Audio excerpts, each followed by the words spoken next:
Sir हमसे last 3 months पहले भी मिलने आए थे, तब हमने डिसाइड किया था कि सर का HbA1c का जो एम रहेगा that will be below 5.7। Almost 3 months हो गए हैं फॉलो करते हुए।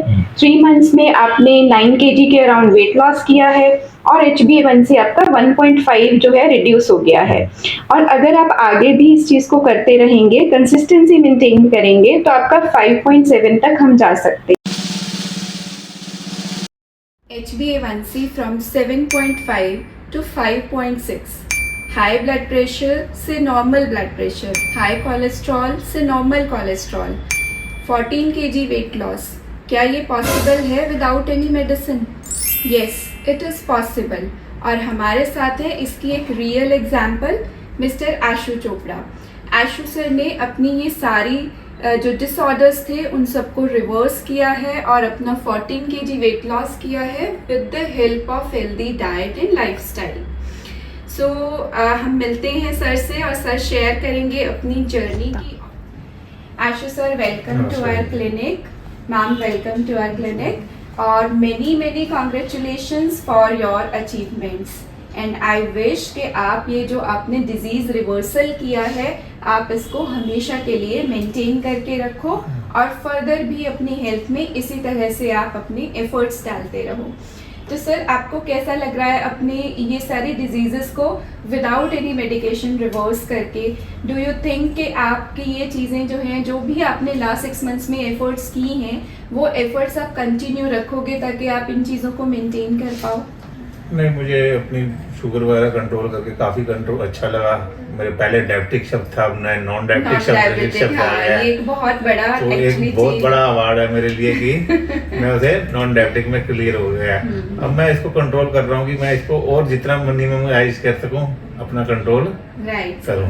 और ब्लड प्रेशर की और कोलेस्ट्रॉल की सब मेडिसिन उसका बेनिफिट मुझे ये हुआ कि मेरी बीपी और शुगर और ये सारी चीजें कंट्रोल हो गई। कोलेस्ट्रॉल वगैरह की प्रॉब्लम मेरी सॉल्व हो गई। वेट लॉस भी काफी अच्छा आपका हुआ है। हाँ, वेट लॉस भी मेरा 14 kg हो गया है, जिसकी वजह से मुझे काफी जगह अप्रिशिएटेड भी मिलता है कि भाई तुमने इतना कैसे कर लिया। हमें भी बताओ क्या खाते हो, क्या प्लान है आपका, कहाँ से कर रहे हो।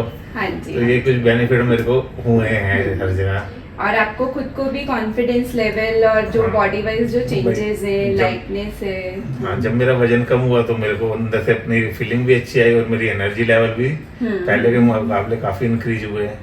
राइट। सो जब हम लास्ट टाइम मिले थे उस टाइम आपका जो था HbA1c 6.5 था और अभी आपका जो है 5.6 है, तो इट्स अ बिग अचीवमेंट। और वेट में भी काफ़ी चेंज आया है। Last time it was 9 kg, now it is 14 kg। तो फर्दर भी आपको एफर्ट्स पे कंसिस्टेंट रहना है ताकि आप इन चीज़ों को मेंटेन कर पाओ। अच्छा सर, एक चीज़ I would like to know कि जब आपने ये 6 मंथ्स हो गए हैं आपको फॉलो करते हुए, और कोई भी हेल्थ जर्नी या कुछ भी हम अचीव करना चाहते हैं तो रास्ते में बहुत सारी मुश्किलें आती हैं। तो आपकी, आई एम श्योर आपकी जर्नी में भी कुछ ऑब्स्टिकल्स आई होंगी, कुछ मुश्किलें आई होंगी। तो आप हमसे शेयर कीजिए कि आपकी जर्नी में क्या क्या मुश्किलें आई। कोई डीमोटिवेशन का फेज आया या कुछ चीज़ मुश्किल लगी, या कभी आपने ऐसे लो फील किया कि आपको नहीं करना ये सब कुछ, आपको ठीक है ऐसे ही ठीक है, ऐसा कुछ हुआ बीच में? नहीं, मेरे को तो शुरू से स्टार्टिंग में यही प्रॉब्लम आई कि मेरे को रात को जो है बिस्कुट वगैरह नमकीन खाने की आदत थी। हाँ जी। बस वो बीच बीच में मन करता था कि भाई खा लूँ मैं, लेकिन फिर मेरे को ये महसूस हुआ कि नहीं, मुझे अपने ऊपर कंट्रोल करना है और मुझे आगे बढ़ना है। फिर उसके साथ साथ आपकी जो बताई हुई प्लान थी कि भाई आप मखाना खा लो या कुछ हेल्थी चीज खा लो, जिसकी वजह से मेरे को वो ग्रेविंग भी कंट्रोल हुई और जिससे मैंने अपने कंट्रोल भी किया। आपने मखाना और क्या गिरी हो गई या वो पंपकिन सीड हो गए, इन चीजों से मैंने ऑप्शंस पे आपने स्विच किया रादर देन अनहेल्दी नमकीन एंड बिस्किट्स। नमकीन वगैरह बिस्कुट खा के फिर उसका इफेक्ट ये पड़ रहा था कि मेरा कोलेस्ट्रॉल भी बढ़ रहा था, थोड़ा बीपी वगैरह की भी प्रॉब्लम होती थी। उन सब चीजों में मेरे को बेनिफिट हुआ। राइट सर, ठीक है। बीच में कभी ऐसा लगा कि आज तो वॉक पे नहीं जाना, या आज तो वॉक में तो खैर मेरे को शुरू से प्रॉब्लम नहीं थी, लेकिन फिर भी ये है कि कहते हैं कई बार थकावट तो इंसान को होती है, तो उस वजह से था। लेकिन मेरे को ये था कि मुझे ये अचीव करना है, ठीक है नहीं, और इसी वजह से मैंने इसको आगे बढ़ाए रखा। ठीक है सर, डिटर्मिनेशन मतलब आपका जो है वो रहा।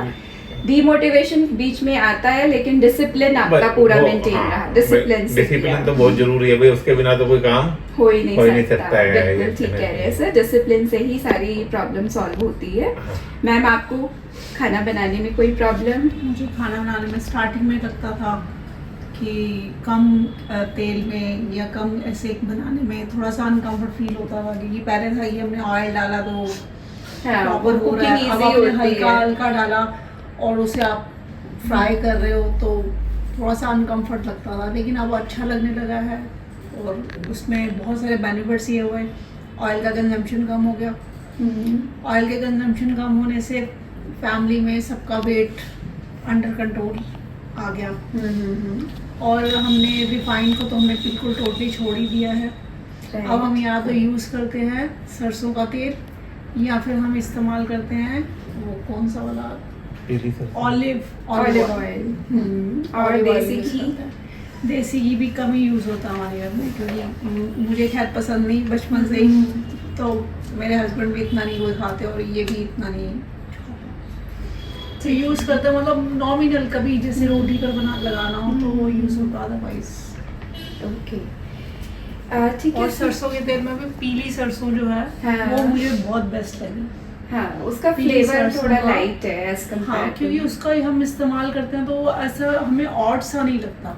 चाहे हम उसमें तरी वाली सब्जी बनाते हैं उसमें भी हमें कभी अनकम्फर्ट सा फील नहीं होता, उसमें बेटर लगता है फ्राई करा। और आपने जैसे मैंने वो अप्पे बनाने सीखे अप्पे पैन में, मैंने अप्पे पैन के बिना भी उसे ट्राई किया नॉन स्टिक पर हल्की सी ग्रीसिंग करके, तो उसमें भी ठीक रहा मुझे। ओके, तो मतलब उसका कोई पंजेंट फ्लेवर या स्ट्रॉन्ग फ्लेवर्स आपको फील नहीं हुए, तो उस वजह से आपकी कुकिंग जो है वो मीन्स उससे रिफाइंड से हटके मस्टर्ड ऑयल पे आ गई है। चलो ठीक है सर, तो ऑल दी बेस्ट। और आपको बहुत बहुत धन्यवाद, आपकी वजह से हमारा काफी बेनिफिट हुआ। लेकिन बस सिर्फ एक कपड़ों का खर्चा जरूर आपका स्टिचिंग का बढ़वा दिया आपने हमारा।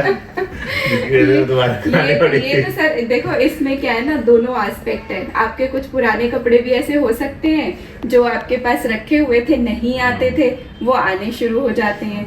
अदरवाइज कपड़ों का खर्चा तो तब भी था जब वेट बढ़ रहा था तो तब भी वो टाइट हो रहे थे। चलो, ये खर्चा आई वुड से एक पॉजिटिव खर्चा है जो सब लोग जो है एंजॉय करते हैं इस चीज को ना, कि नए कपड़े खरीद के पहनना, कि पुराने कपड़े आपके लूज हो गए हैं। It's a positive sign. Thank you sir, thanks for coming, thanks for sharing your views. आपके साथ हमें भी बहुत मजा आया और आई होप आपने भी एंजॉय किया होगा इस जर्नी को। Thank you.